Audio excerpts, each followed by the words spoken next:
Arılarmısınız barıгызda? Bugün indi men sizni o'zime, şuşa o'zim yaşagan avulga qonaqqa chaqirdim. Bir yıl elek biz o'zine ko'ra muzey deb tayyorlaymiz. Endi mana shunday bir kireshinlar aybirlerin jıyılması deb aytganda. Shunday muzey kibigirek bir aybir uyushtirdik. Ko'p aybirlar hozir endi yo'qqa chiqib bara, qo'llanishdan tushib qolganlar. Alar indi qaysi birlari muzeylarda var, qaysi birlari indi yo'q. Men qaysi bir shunday indi unutulgan, yo'qqa chiqqan shunday aybirlar turunda söylep ketasim kela. Mana mening bugun sizga shunday bir bitta qiziqli bir aybir ko'rsatasım kela. Bu qornaşa. Men Evangeliyada qornaşa degan so'z shunday yosh uchroy. Ne o qornaşa? Ruscha endi коробка deyik, biz ana yashnik desek tayyorey, no yashnik endi taqtalardan ishlangan bular. Qornaşa, yani bizning mana shulay negan yuka qobig'idan ishlangan. Bitta bu indagi qo'ldanmalar, bunda qo'daq yo'q, ko'rib turasiz. Mana shunday qopqashli, xozayistvada yaxshi aybir bo'lgan, chunki onun ishinde aybir yaxshi saqlangan. Mana shunga ko'ra bunday aybirlar, onun kishiraklari da bo'lgan. Mana shunday zo'rlari da, mana shunday ravishda saqlangan, u bizning avulda qolgan. Mana bu bizning qornaşa deb aytdik. Mana yurtda qo'llanilgan bik ko'p aybirlar shu yuka og'achidan ishlangan. Yuka og'achining ishin shiqib şirekler işlegenler, diametr kişilerinden, bik zorlarından işlegenler, anan pudavkalar, juan yükelerden çıkıp ko'rsatam men sizge. Mana bu pudavka deb atalar. Mana yukeden işlengen, işi shiqilgan, mana shulay bir tutqışı var. Hem mana shulay deb tutasın. Eli yorilib ketmasga temir qirshovlida bular qaysi birlari. Mana bu ne için pudavka? Pudavka pudovka degan so'zdan.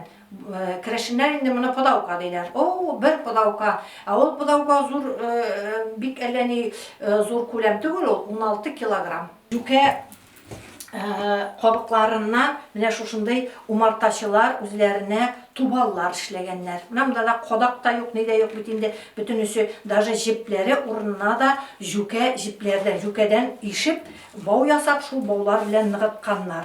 Mana bu qurt jiyu uchun. Qurtning kushi ishib ketadi. Mana shu vaqtda jiyu ishinde. Aning ishinde ana ilak da var. Ansi ilagidan ansi da kerak bo'lgan.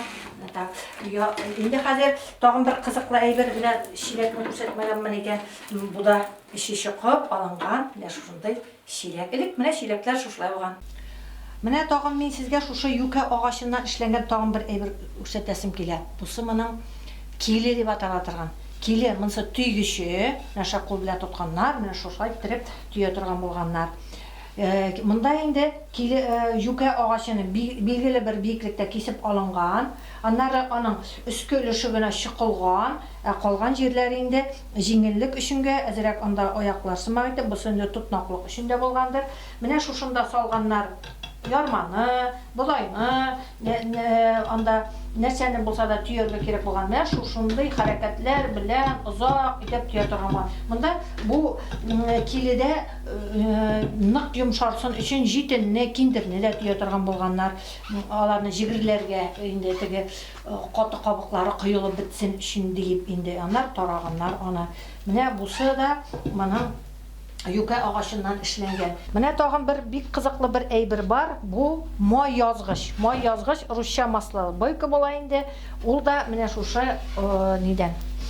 Yuka og'achidan ishlangan. Mana bu tüp ulushi iki yoqqa to'xtalar bilan qo'laqlanib qo'yilgan. Mana ishine salalar smetana, süt üstünde, ondan moy yozalar. Mana onu uzoq etib mana shunday eylendire. O moyga eylene. Ol bitinde bütünüy sıp-sıyık su kibik tugul, şuna ko'ra ol ag'ib chiqmay. Onları moyni iplabgina olalar da sovutni endi qaynar suv bilan ebetlab juvib qo'ya turgan bo'lganlar. Mana shulay tirib, bu endi qo'l bilan prosta mana bulay etib tabaqda bulg'atib o'tirganga qaraganda, buna bulay etib eylendirib, yozib bik tez bo'lgan, ko'p qo'ymoq jiyilgan, smetana jiyilgan chog'ida ishlaganlar endi bu ishni. Mana shusha bu moy yozg'ich. Ilkigi zamanning har bir uyunda da bo'lgan bir aybir turunda eskina söylep ketam. Busi bizning sırlı belek deb atalar. Mana bizning muzeyda bunday var. Тагын менә мондые бар. Менә аны инде һәрбер өйдә дә булган, чөнки бу кир жуырга, кир үтүкләргә кулланылган. Менә шушы сырлы бәләк дип аталган. Бәләкләү ул значит инде кирне жуганда ышкау, аннарысын тагын кир бәләкләү, анысы инде үтүкләү. Киндердән, җитеннән тукылган эшләнгән әйберләрне шушы сырлы бәләк белән менә шушындай хәрәкәтләр ясап, менә шушындай хәрәкәтләр ясап, менә шушылай тиреп үтүкләгәннәр как будто бы. Менә бу хәзергечә әйтеп әйтсәк, стиральный машина инде бу. Әле бу теге кир жуарга гына булышмаган, әле ул аула өйләрдә яшьләр кызык ясап йөргәннәр бит инде. Алар әле монда музыкальный инструмент итеп тә кулланганнар. Менә шайтып урчык, менә бу җигетле торган урчык бит, име? Менә шайтып музыкада чыгарганнар беләсезме? Бер ягы белән үзләренең бер төрле, дискә ягы белән икенче төрле. Менә шушындай уста, шук, шундай юморлы яшьләр менә шушы көйләр чыгарып биеп тә йөргәннәр. Инде менә шушы сырлы бәләкләргә яңадан соң кибетләр ачыла башлагачтын, бу инде сугыш алларыннан кибетләргә кайта торган булганына, менә шушындай, кир тактасы дип әйтәләр инде моның булса инде уже тимердән, оценка алынмай, менә шушында ышкый кир чистартканнар, кир агартканнар инде. Менә безнең музейда тагын бер әйбер бар.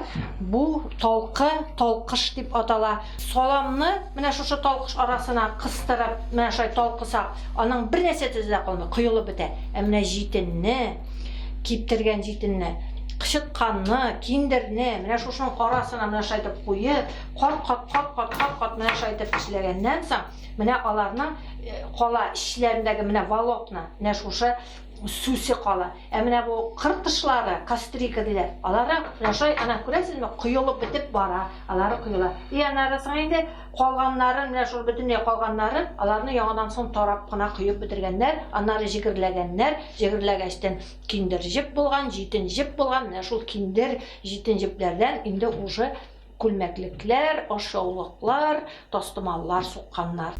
Хуҗалыкта кулланылган элеккеге вакытта үзләре шалгы белән, урак белән икмәк урганда, үзләре шуларны сукканда кулланылган кайсы бер әйберләр дә бар бездә. Менә мисал өчен менә бу чабагач белән күлтә бәйләнгән күлтәнең орлыгын куйганнар, ашлыкның орлыгын куйганнар. Менә шулай итеп булгап менә шулай булып торган. Бу чабагач, дальше карыйбыз. Менә шушы күлтәне алып бит инде башта күлтәгә бәйләгәннәр. Менә шу ике җәпле дибез инде безнең ике җәпле сәнәк. Бу сәнәк белән пишән дә юп булмый, салам да юп булмый, бары тик күлтәләктереп алып, күлтә ия торган гына бар. Бу инде бөтенләй берәүдә дә юк инде, хәрләр дә бар әле. Аннары тагын бар, менә монда без күрәбез, зур шундый пычка. Бу такта яратырган пычка. Ике кеше, берсе өстә, берсе аста, менә шушындый пычкалар ярдәмендә такталар ярганнар. Бүрәнәне такталарга ярганнар. Бик авыр эш булган, конечно. Бу мондый инструмент хәле тоже берәүдә дә юк инде ул. Бездә әле менә сакланган бездә бар. Тагын бер әйбер күрсәтеп китәм. Менә бу жүкә тасмалардан үрелгән, бу шалгычының җанавыш тыгып йөри торган җанавыш савыты. Җанавыш кабы, менә шушындай. Уларны аягына менә шушы җипләре белән, баулары белән бәйләп куя торган булган. Инде хәзер тагын әле хәзердә ул сүз бизмән дигән сүз кулланыла, әмма күпләр аны нәрсә икәнен белми. Бизмән инде ул үлчәү. Менә монда күрсәтим. Аның төрлеләре бар, зурлары бар, кичиләре бар. Менә шушы бизмән инде ул. Менә бизмән. Әле газ булмаган, электр булмаган, кайда ашарга пешергәннәр? Казанда пешергәннәр. Аннары Казанда пешерә, ниләрдә, кибетләрдә, базарларда, кибетләрдә, базарларда сатып ала башлаганнар. Менә шушындай ниләр, кирагазлар, примуслар. Менә шушылар. Менә монда, менә кибеткә кайткан булгандар. Менә мондай төрө барган. Менә шушындай җирләрдә ашарга пешергәннәр. Анда керосин салынган, керосин сатыла башлаган. Керосинны нигә бар авылга алып кайта торган булганнар. менә шул или башка зуррак базарлауларга барганнар, шунда алып кайтканнар. Менә шушыларда ашарга пешергәннәр. Инде мондай үтүкләрне күргәнегез бар. Менә монда бик зур бизмән бар, менә монда күрсәк, менә шушындай. Менә урак, алар берничә, менә шушындай ураклар белән элек урганнар. Пышкылар инде, кул пышкылары, быраулар, менә шушындай элек кулланылып, хәзер инде уже кулланылмыйча чиреп юкка чыккан күп кенә әйберләр булар инде. Менә тагын бер күп музейларда юк, күп җирләрдә юк бер әйбер белән дә таныштырып китәсем килә. Бу инде кибетләрдә, базарларда менә мондый фонарлар сатыла башлаганчы өйдә генә эшләнгән яктырткыч фонар урынына. Моның өчен менә шулай итеп ачып, аның иченә куйганнар кичкенә генә бер сукыр лампа.